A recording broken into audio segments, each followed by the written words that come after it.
Good morning and welcome to today's NITC webinar, The Effects of Demand-Responsive Parking on Transit Usage and Congestion, Evidence from SFpark. My name is Lisa Patterson and I will be your moderator for today. I'm the Tech Transfer and Workforce Development Program Manager for TREC, the Transportation Research and Education Center at Portland State University. TREC houses NITC, the National Institute for Transportation and Communities. NITC is the federally designated National University Transportation Center for Livable Communities and is a Portland State-led partnership with University of Oregon, Oregon Institute of Technology, University of Utah, and our new partners, University of Arizona and University of Texas at Arlington.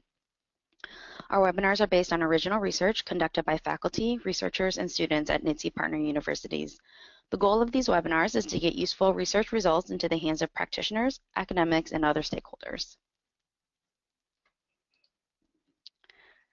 Our speaker today is Dr. Nicole No. Nicole is an assistant professor at the University of Oregon in the School of Planning, Public Policy, and Management. She received her PhD in Sustainable Development from Columbia University, and her research focuses on the intersection of public health and urban sustainability, primarily related to issues around air pollution, transportation, and climate change in the U.S. and Africa. Her previous work examined the health impacts of transit bus emission standards, evaluating air quality from roadway emissions in Kenya and Gabon, and the relationship between climate change and infant health in urban areas. She is extending her transportation research to focus on smart parking policies and modal transportation choice. Before I hand it over to Nicole, I'd like to give you a brief overview of the webinar. Nicole will talk for about 40 minutes. During this time, you can submit questions which will be answered at the end of the webinar.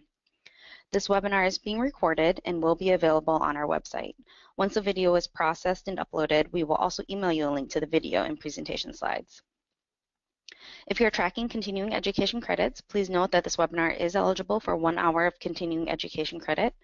Instructions on how to redeem the credit will also be included in your post-webinar email. And we have a couple webinars coming up. On October 26th, Kimberly Kahn will be presenting Racial Bias in Driving Yielding Behavior at Crosswalks, Understanding the Effects. And on November 9th, Joanna Ganning will be presenting What Do We Know About Location Affordability in U.S. Shrinking Cities.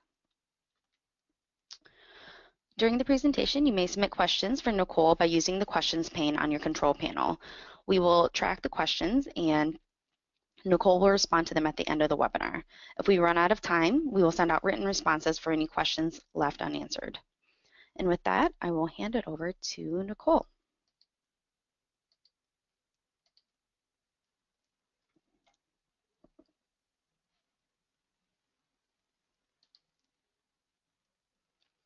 All right, Nicole, looks like you might be muted still. Hi, I'm Nicole. I'm an assistant professor at the School of Planning, Public Policy, and Management, like Lisa said, and this is work I've co-authored with Chandra Krishnamurthy at the Swedish Agricultural University. And the title of the project is The Effects of Demand-Responsive Parking on Transit Usage and Congestion, Evidence from SFpark.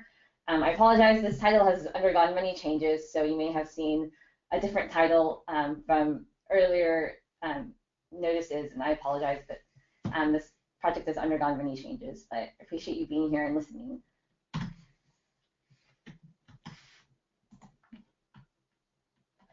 So just some background on the problem before I actually go into the research project.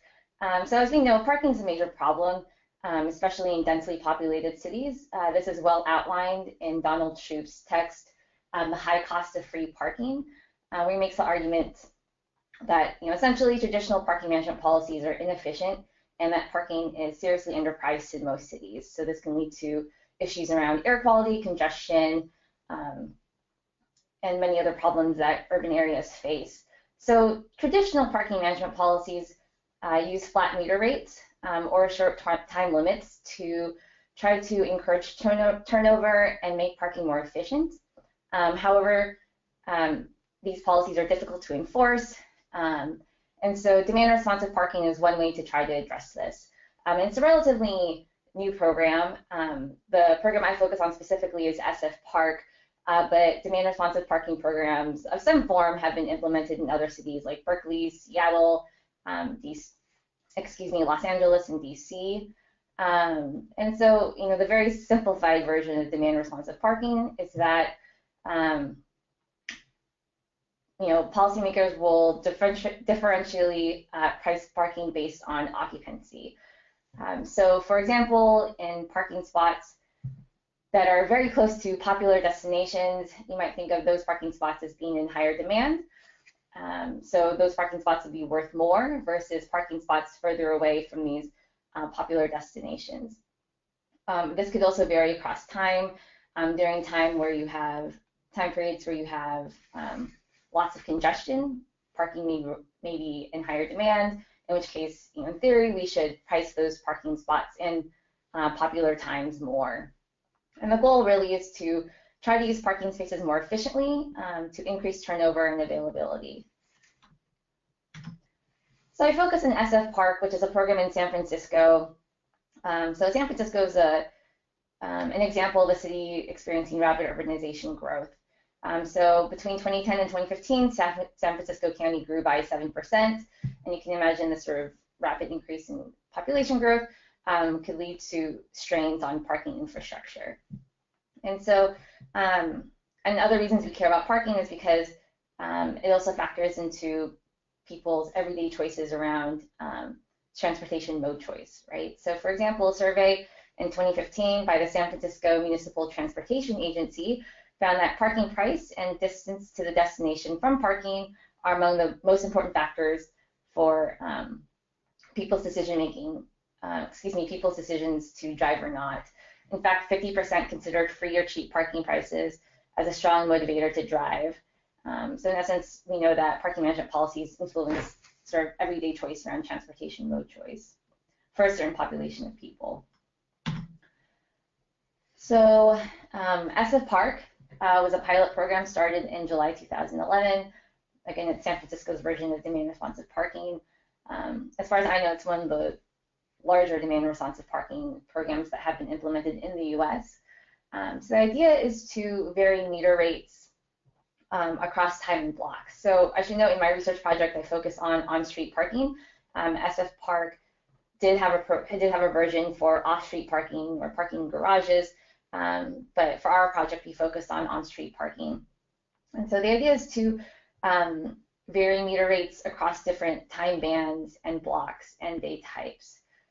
So the different time bands, for example, 7 a.m. to 12 p.m., 12 p.m. to 3 p.m., 3 p.m. to 6 p.m., and after 6 p.m. You could think about certain times like morning rush hour, the time band between 7 a.m. and 12 p.m. Being a more popular time for parking.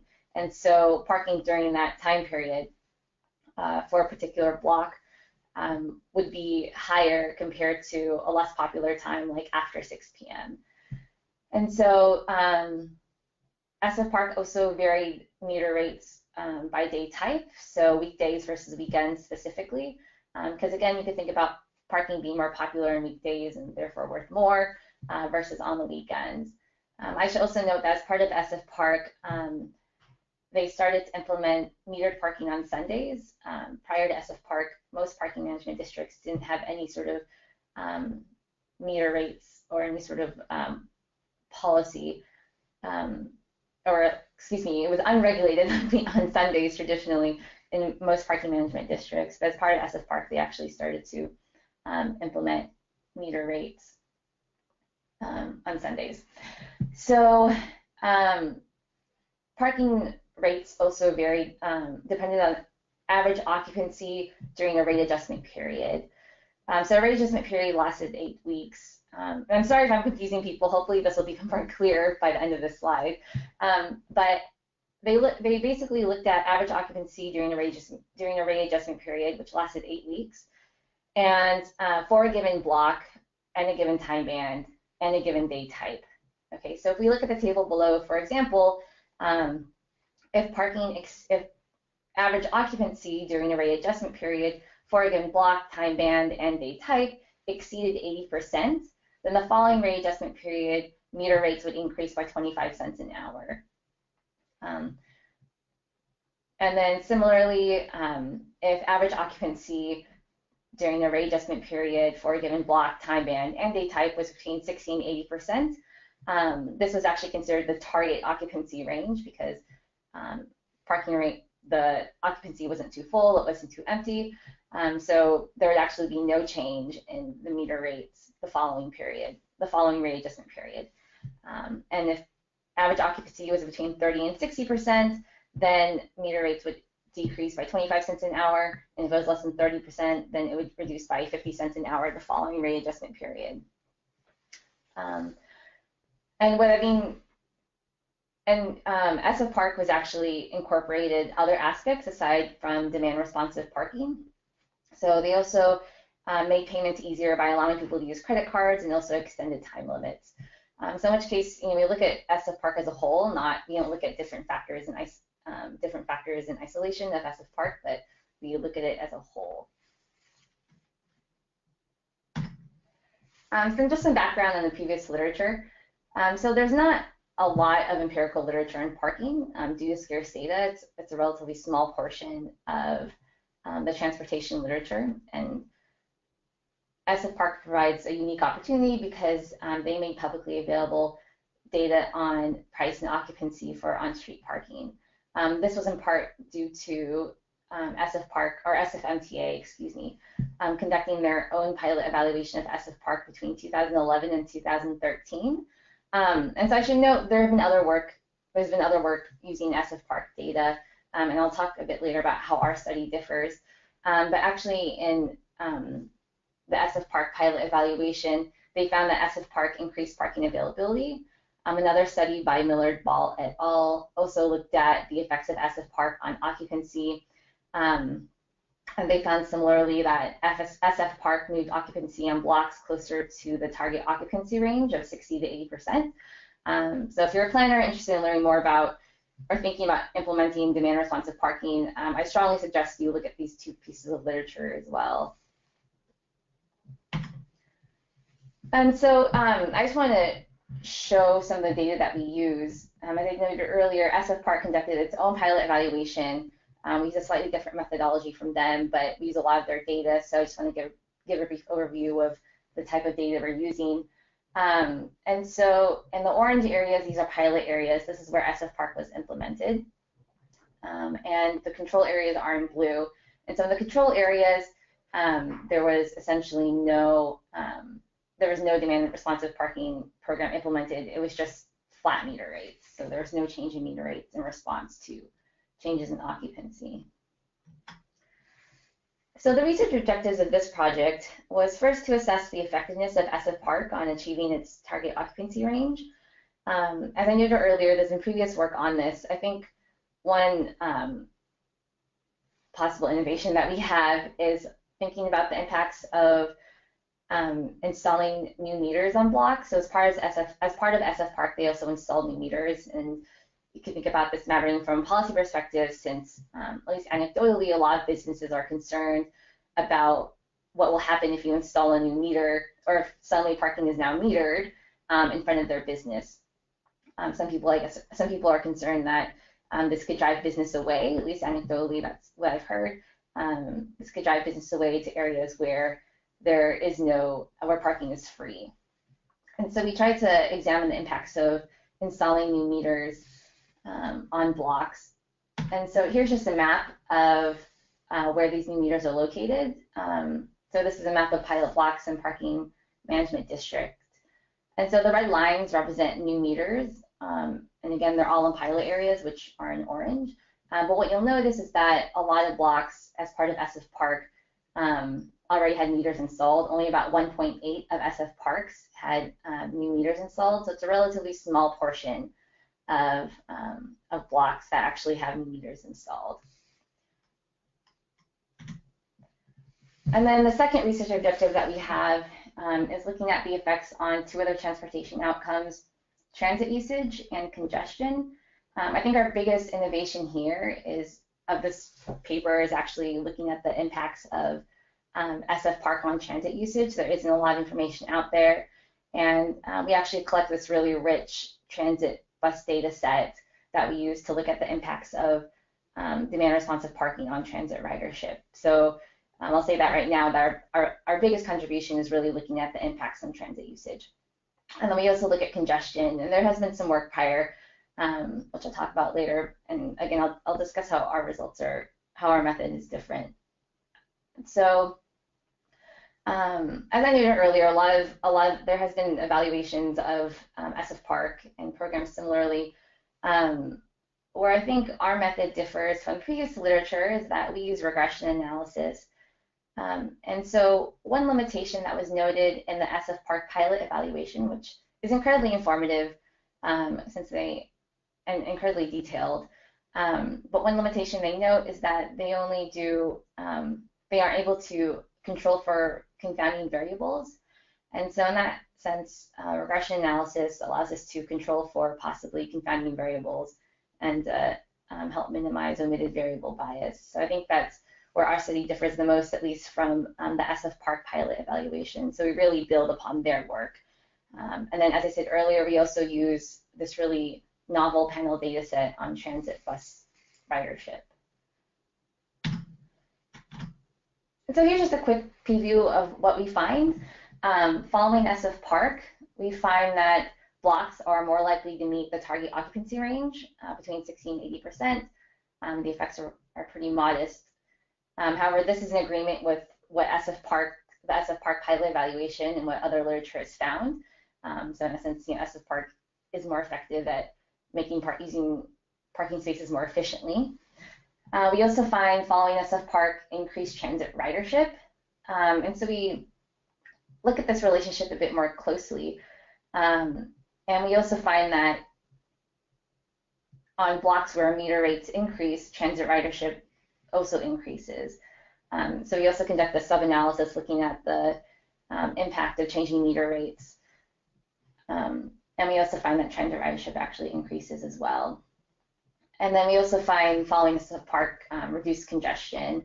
And this result also is in agreement with what was found in the SFpark pilot evaluation. Regarding blocks with new meter installations, there isn't much there. The impact on parking occupancy and transit ridership isn't very clear. And I'll talk a bit more in detail once I actually get to the main results about what that actually means. But there's not much we can actually determine, at least from our analysis, about what the impacts are of installing new meters on occupancy or transit ridership. The more puzzling result we find is actually we found that on blocks with new meters, congestion actually increased, which is a bit counterintuitive. And so I'll just kind of quickly talk about the data that we use. As I said earlier, SFpark was part of their pilot evaluation, which is administered by the San Francisco Municipal Transportation Agency, SFMTA. They made publicly available this really great data set of hourly level pricing and occupancy between 2011 and 2013. After 2013, the data is aggregated more at the rate adjustment level, so we focus on the time period between 2011 and 2013. We also collect data on Muni buses, specifically transit ridership, at the bus shift, bus stop level. This is about 14.8 million observations. And Muni buses don't collect this level of detailed information throughout the entire year. They only collect it on certain parts of the year. So our analysis regarding the relationship between SFpark and transit ridership focuses on October to December between 2009 and 2013. And then finally, we collect congestion data from the SFpark pilot evaluation, which is at the daily level. And we look at impacts on lane occupancy, vehicle count, and average speed. So just our empirical approach. So again, like I said earlier, we use regression analysis. This allows us to control for possibly confounding variables and minimize potential bias in our results. And I go into much more detail in the report if you're curious about about the control variables we include and how we conduct our analysis more in depth. But basically, we use something called a difference in differences approach. So this allows us to compare before and after for treatments, which in this case are pilot blocks and control groups, while also controlling for possibly confounding variables. So our independent variable of interest is an interactive dummy variable for post-SFpark and pilot blocks. And again, I go into much more detail into the report, so that I won't go into in this presentation. So I'll briefly talk about SFpark, our results in SFpark and occupancy, since this has already been evaluated in other literature. Our sample size is about 2.9 million observations, and our results are similar to what was found previously. Like I noted earlier, we find that on pilot blocks following SFpark, distance to the target occupancy range of 60 to 80% reduces by 0.5 percentage points.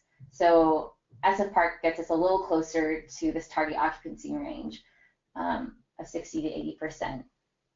We, however, do find a greater effect on weekdays and during the day, which isn't necessarily surprising since we'd expect, since weekdays are a popular time versus the weekend, and during the day, which again is a more popular time relative to the night. However, we find no significant effect on blocks with new meter installations. Though finding no significant effect, statistically significant effect, doesn't mean that there isn't an effect. There could still be an effect, we're just not seeing it in our data. So there's not much we can conclude regarding the impacts of new meter installations on occupancy. So moving on to SFpark and transit usage, I'll just give a bit more background on this since, again, I believe this is the biggest innovation of our project. There's not a lot of work around the impacts of parking management policies on transit usage.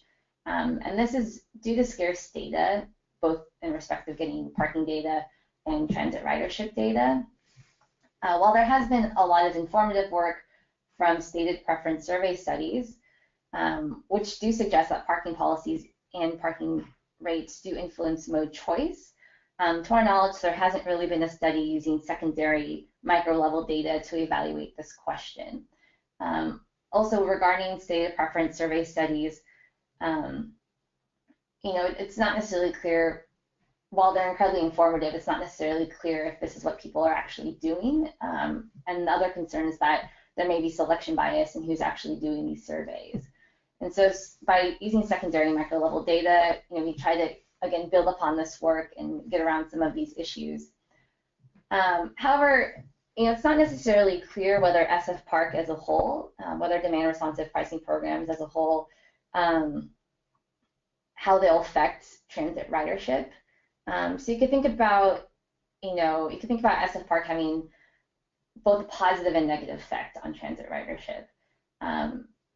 Following SFpark, a positive relationship suggests that following SFpark, there are increases in transit ridership. And one reason why you might expect an increase after SFpark is because in certain more popular parking spots, meter rates are now higher, right? Because as I saw earlier, SFpark is operating as it should. In more popular parking spots and times, we'd expect to see higher meter rates, in which case this might exceed some individuals' willingness to pay for parking, and those individuals may choose to take the bus instead. However, you might also expect a negative relationship because SFpark is also increasing parking availability. So individuals who perhaps didn't want to deal with the hassle of circling, trying to find a parking spot, those people may have taken the bus. But now those people are like, well, parking is easier to find because it's now priced more appropriately, in which case I'll drive instead of taking the bus, in which case, negative relationship would apply that SFpark reduces transit ridership.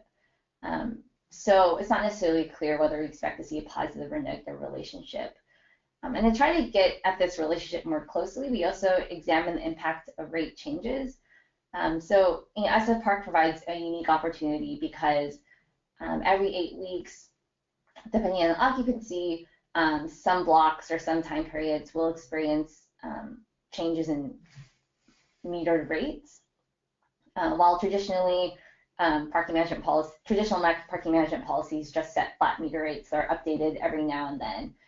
But in this case, SFpark provides a unique opportunity to look at the impact of meter rate changes on transit ridership. So again, this can be interesting from a policy perspective if you're even if you're not implementing a demand responsive pricing program, but interested in looking at the impacts of changing meter rates on transit ridership.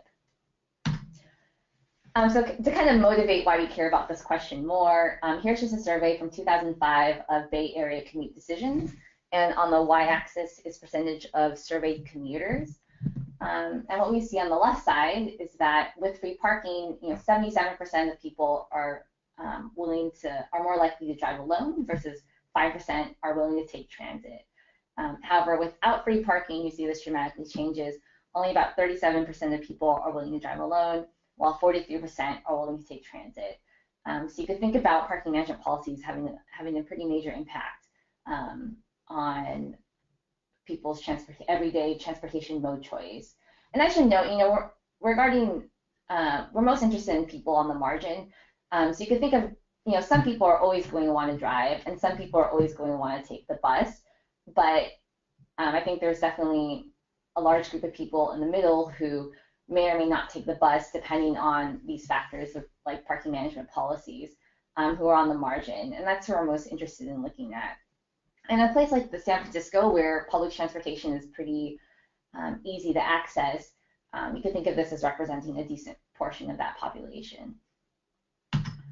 So our methods, again, is a difference in difference approach. Our dependent variable is a total number of people embarking and disembarking at bus stops within 500 feet of the centroid of the census block. Our control group is different. It's actually much larger. So our control group is now any non-SFpark pilot block with bus stops in San Francisco prior to SFpark.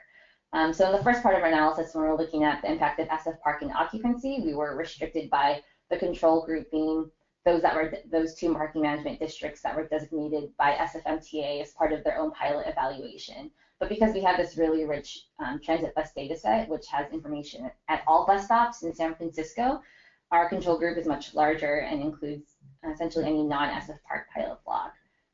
If this is confusing, hopefully the next slide will make this less confusing. And again, we look at the period between October to December 2009 to 2013. So here's just a map of bus stops, as well as pilot and control blocks in San Francisco. And by pilot and control blocks, I mean those that were part of the SFpark pilot evaluation. So you can see, instead of being restricted in our analysis by the controlled parking management districts that were part of the SFpark pilot evaluation, those are in blue. It basically includes any block that isn't orange. So it's a much larger sample we can look at all over the city. So our sample size is much larger. Our sample size is much larger. It's about 5.6 million observations. And what we find is that we find an increase in total transit ridership during rush hour, specifically on pilot blocks post SFpark. So we find a positive relationship between SFpark and transit ridership. However, again, we find no significant effect from blocks with newly installed meters, which is a little surprising because maybe I should have mentioned this earlier. So at blocks that have new meters, prior to having these meters installed, there is either no sort of parking regulation, or it was a time enforced limit. So in which case there wasn't. So there was either a time enforced limit or no sort of regulation at all. And those blocks were the ones that suddenly had new meters installed. And so it's a little surprising we find no significant effect. Again, this doesn't mean no statistically significant effect. Again, this doesn't mean that there isn't an effect. It just means we're not seeing it in our data. And it's a little surprising since the previous graph I showed you, looking at people's decision to drive, whether there's free parking or no free parking, we would expect there's a pretty large discrepancy. Sorry, I was referring to this graph. There's a pretty large discrepancy between those who are willing to drive alone versus take transit with and without free parking. So it's a little surprising that we find no significant effect on ridership. But again, it can mean that there is an effect we're just not capturing in our data. It's not entirely clear. And as a sub-analysis, like I noted earlier, SFpark provided a unique opportunity to also consider the impacts of meter rate changes. And so we look at the impacts of changes in meter rates and transit ridership, and we find that a $1 increase in meter rates on pilot blocks post SFpark is associated with a transit bus ridership increase of about 57 people. This effect seems pretty large given that average total ridership at these blocks is about 180 people. Though it's unlikely that meter rates would increase by $1. As I noted earlier, if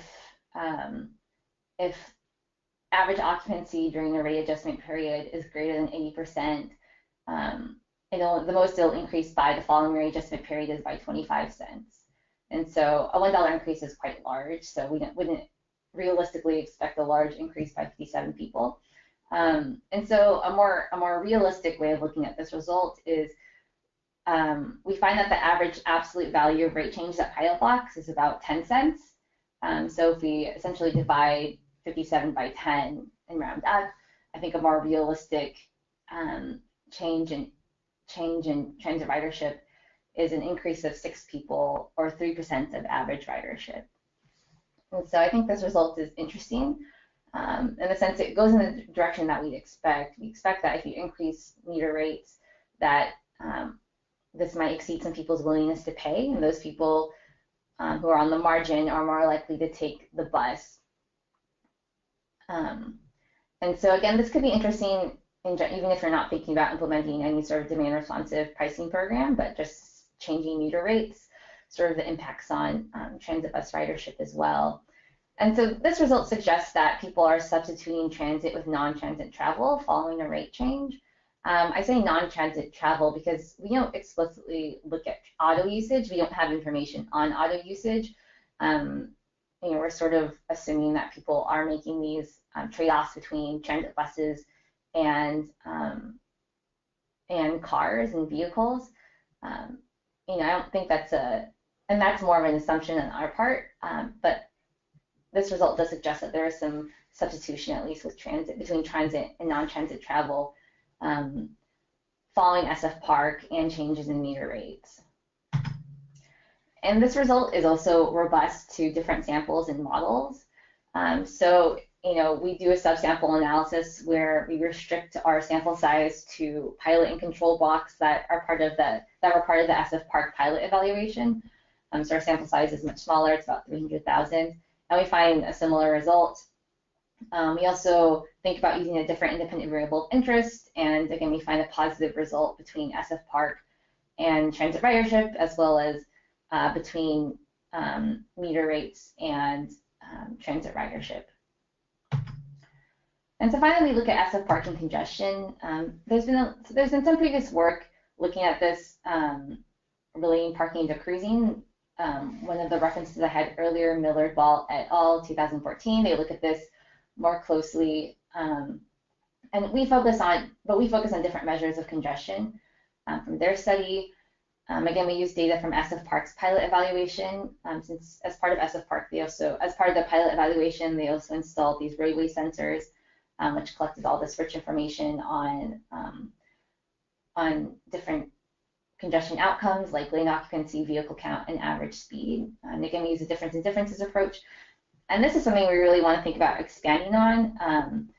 This is something, due to time constraints, we didn't get as much of a chance to look more in depth, but this is something we would also like to expand upon in the future.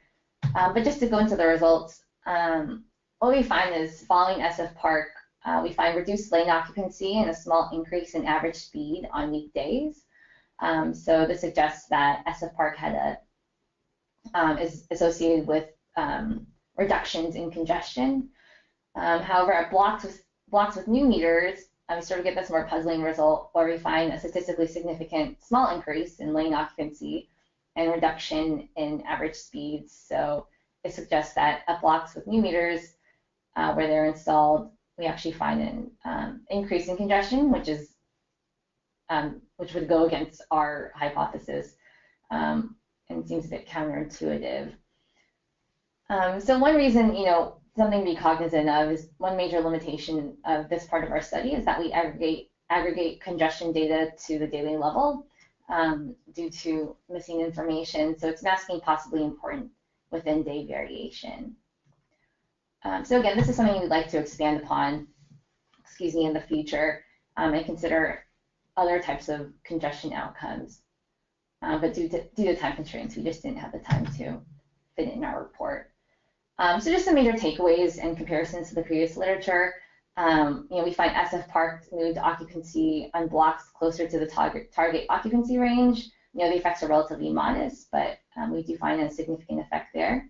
And again, this reinforces the previous literature. However, we find no significant effect at blocks with new meters, which goes against what the SFpark pilot evaluation found. Though again, they did more of a pre-post comparison, so they weren't able to control for possibly confounding variables. That might explain why our results are different. But they found that on blocks with new meters, they were full 90% of the time. And again, these are blocks that had no regulation or just time enforced limits. However, after SFpark, they were only full 15% of the time. So they did find this difference. We don't find it in our analysis, at least. Second, we also find SFpark is associated with increases in transit ridership. We find a positive relationship with meter rate changes, and this result, is in agreement with results from previous stated preference surveys. And we find these results are also robust to different models and samples. And then finally, we find SFpark is associated with modest reductions in congestion. This is a similar result to the SFpark pilot evaluation. However, we find a small increase in congestion at blocks with new meters, which is a bit less clear. So there's definitely other work we want to build upon this study, future work we want to consider. Specifically, we also want to try to explore the impacts of blocks with new meters a bit more about, why don't we find significant results on occupancy? Why do we find this significant increase in congestion? And one reason why we might not find an effect from new blocks with new meters in our data is because the number of blocks with new meters is very small. It's only about 1.8%, if you recall from a map I showed earlier. So it's a pretty small portion of blocks that actually have new meters. So maybe there isn't enough variation. I'm not quite sure. So this is one you want to explore further. Also, one thing I noted earlier is that as part of SFpark, they also implemented Sunday metered parking at within different parking management districts as part of SFpark, where again prior there wasn't any sort of metering. There wasn't metering at these blocks, but now people have to pay to park on Sundays in some parking management districts. So that could be another way to think about impacts of metering on different outcomes of interest. And then second, we also want to consider different congestion measures. Like I said earlier, one drawback of that part of our study was that we have congestion data at the daily level. However, there may be a lot of within-day variation that we're not capturing, especially during rush hour. You could think of it as being dramatically different versus at nighttime. And so we have this really rich transit bus data set. So we're thinking about maybe we can get some measure of transit bus speed between stops, using these data as another way to get congestion. This is something we're trying to think about more. We're also interested in looking at impacts on air quality. This is something, due to time constraints, again, we weren't able to include in our report. Though I did some preliminary work on this, and there's SFpark pilot evaluation also conducted their own study, especially looking at greenhouse gas emissions. However, I didn't find anything necessarily interesting, and I did some preliminary results, but this is something I want to spend more time on. And then just some related work. I think we found some interesting results regarding the effect of parking management policies on transportation modal choice. And so I'm interested in exploring this further. I know Uber is trying to release a lot of data on their usage, so that could be something else to consider. Also, I think it'd be interesting to explore transit bus patterns, since I do have this really rich data set. And so, if there's any sort of interest in using these data or co-authoring on something, I'd be more than happy to talk about ways to use this really rich needy transit bus data in the future. So here's just some references that might be useful if you're interested in looking at this more. And on that, that's my conclusion. So thank you. I appreciate you taking the time to join and listen. Great. Thank you, Nicole. For those viewing the webinar, please feel free to continue to submit your questions if you have them, but it looks like we have a number of questions from the audience already. So to start off, Nicole, what was the level of service of bus stops near the blocks and the frequency? So the frequency is different. One drawback of using the bus data was that so it depended on route, right? So if you go to a bus stop, several routes stop at that bus stop. In which case, like it could be 2 bus routes go by a certain bus stop. So it would vary depending on the bus route. One drawback of using that data is that, as far as I could tell in the data set, information on ridership wasn't recorded if there were no passengers to be picked up or not picked up. I don't know if that answers if that is important regarding your question. I guess the short answer would be that it varies by bus route. Hopefully that's satisfactory.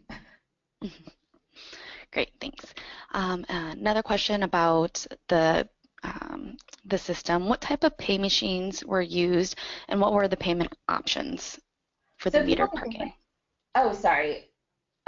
People could pay by credit card. So I think that was the main way that people paid. I don't know necessarily if people could also pay by cash, but in essence, it was more convenient because people could pay by credit card at all SFpark assigned pilot blocks. Okay, great. So this is in regards to the increased congestion on blocks with new meters. Did the installation of new meters bring those blocks into the SFpark parking app? If so, have you hypothesized that the congestion increase may have been because motorists now have more information about the parking at those locations? Yeah, no, so they do update. They make publicly available when individuals when they will update prices. That's all publicly available, so it is part of the SFpark app. I don't know necessarily how that would, so I guess I'm curious to know what your thoughts would be then on why congestion would increase, because I guess more people know that you can park there because it's part of the SFpark and that's available on their app to look at, in which case would it be that more people want to park there because it's part of SFpark and prior they perhaps didn't know those parking spots existed. Sorry, there's not much of a back and forth here, but I guess that's something I'd be curious to know more about, what your hypothesis was on that. Yeah, I think that as a follow-up to the SFpark question, yes. So I think with more information, do you think that caused the increase in congestion? Yeah, that'd be interesting. I didn't think about that. That's a good point.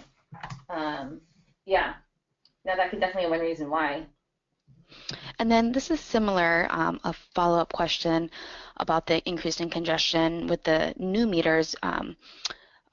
So congestion associated with an increase in cruising by drivers using that parking app. Can you say that one more time? Yeah, could the increase in congestion in blocks with new meters be associated with an increase in cruising from those? Yeah, that could be it. I mean, what was interesting was that at least with the SFpark pilot evaluation, they just did a pre-post comparison on how full these blocks were, again, before and after, and they found that, and I can go to the slide, they found that blocks with new meters were full 90% of the time, and then they were only full 15% of the time. Sorry, prior to SFpark, they were full 90% of the time, and then after the meters were installed, they were full 15% of the time.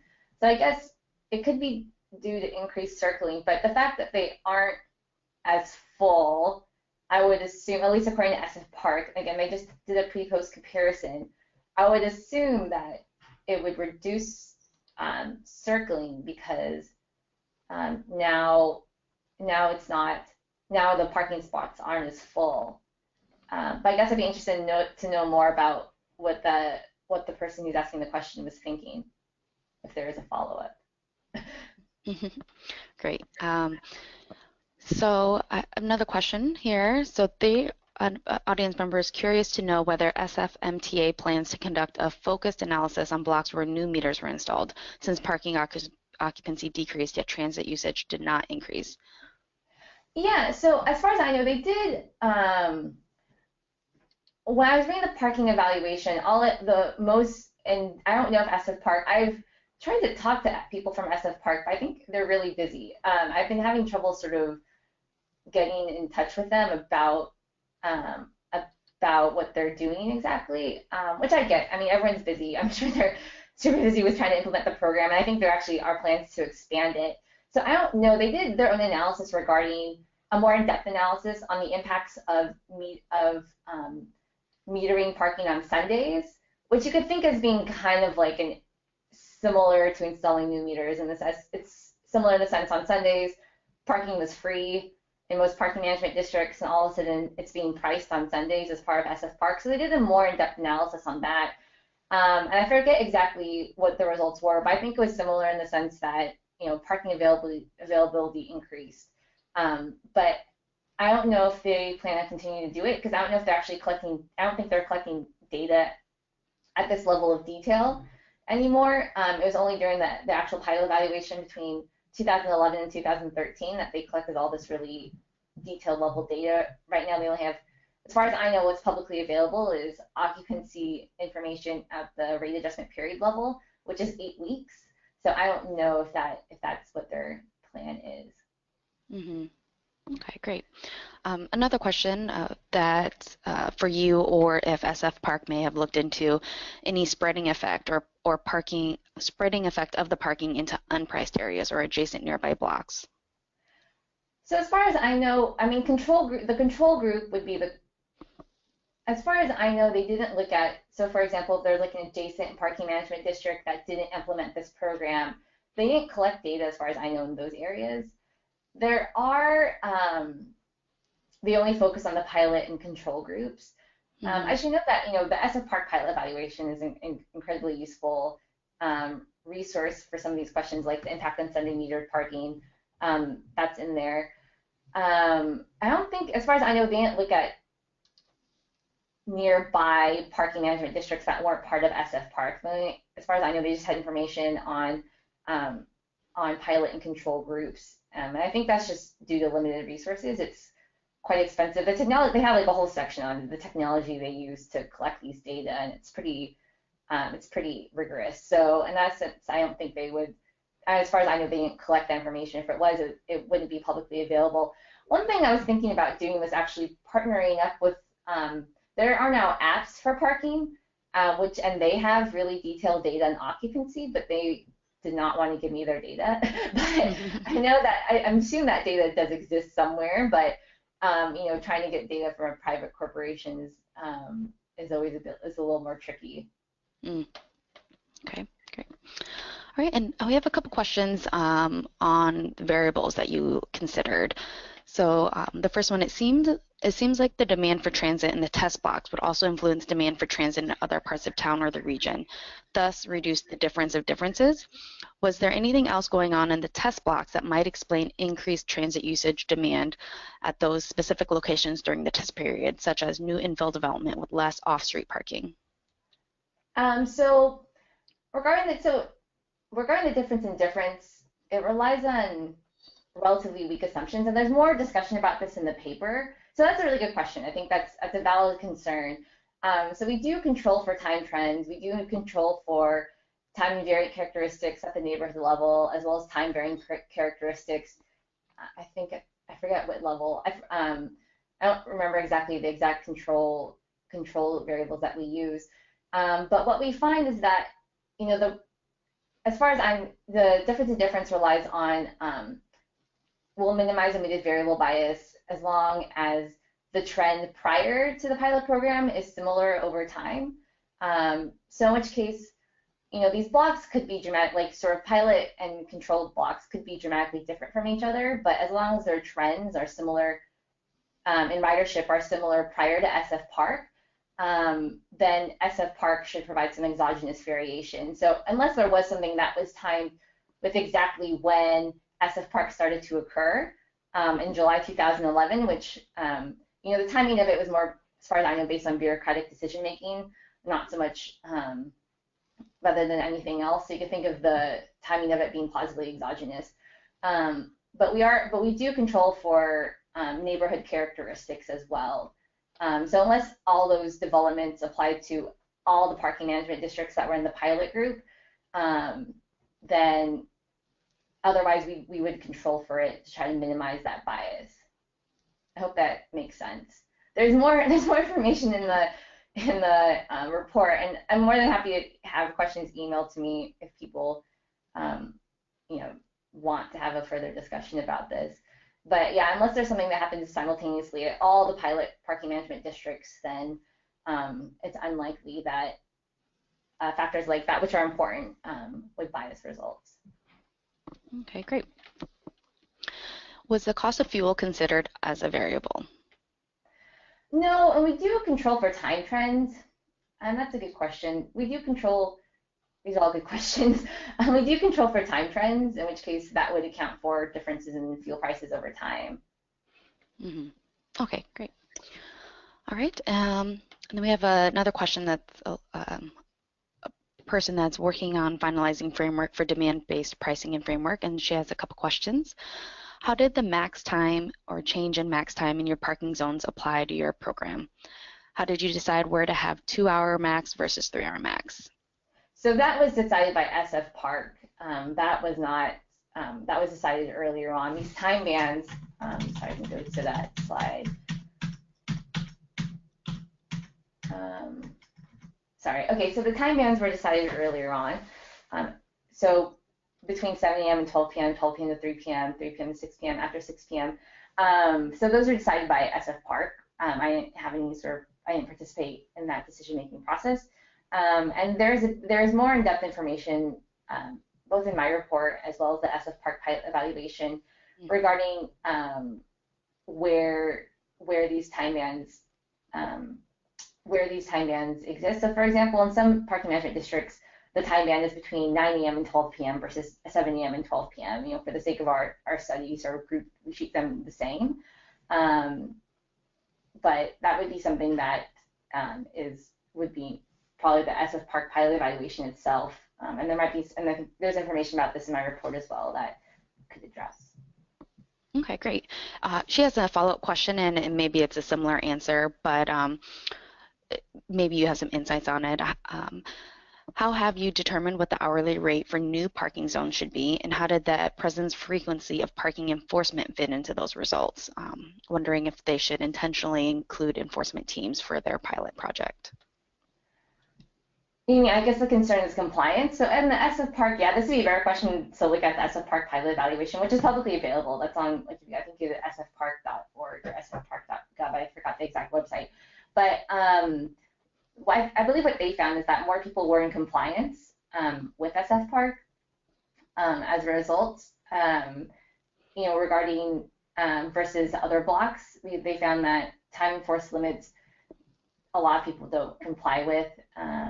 While with SFpark, I forget exactly what they did, but they did a survey of this, and they did find higher compliance rates following SFpark, as far as I'm concerned. But again, that would be, I'm sorry I can't answer this question. That would be better to look for in the SFpark pilot evaluation. Great, no, that's wonderful. And in our post-webinar email, we will include her, Nicole's slides, and so all the references that she mentioned will also be linked there. All right, and we have another question here, though. It would be interesting to investigate whether people previously parking on blocks with new meters shifted their trips to TNC rides. So I know you mentioned that in your future work, but do you have any insights on that question? To TNC rides? To the, like, Uber, yeah. Oh, yeah, no, exactly. That'd be something I'd be interested in looking at. Uber is trying to, as far as I know, they're releasing some data. There's something called Uber Movement, which you can look up. And they have data on that, but they don't have data for San Francisco explicitly. But I 100% agree. I think it'd be interesting to think about what are the impacts on ride sharing as well, because that's another form of transportation that isn't transit and isn't driving alone either. So yeah, I totally agree 100%. All right, great. And we have time for another question or two if anyone has anything, but looks like we've answered all the questions that we currently have. So, Nicole, if you have any final comments or... No, thank you so much all for coming, and like I said earlier, this is a topic I'm really interested in exploring more. So if there's any opportunities, if anyone's interested in talking about it more, especially regarding transportation mode choice, or if anybody wants access to that, bus data set, I'm more than happy to talk about it. Feel free to send me an email. So yeah, thank you so much. Okay, great. All right, well, this concludes our webinar. Thank you for joining us today, and thanks again to Nicole for sharing her work. You can view our other professional development offerings on our website at nitc.trek.pdx.edu. All right, enjoy the rest of your day.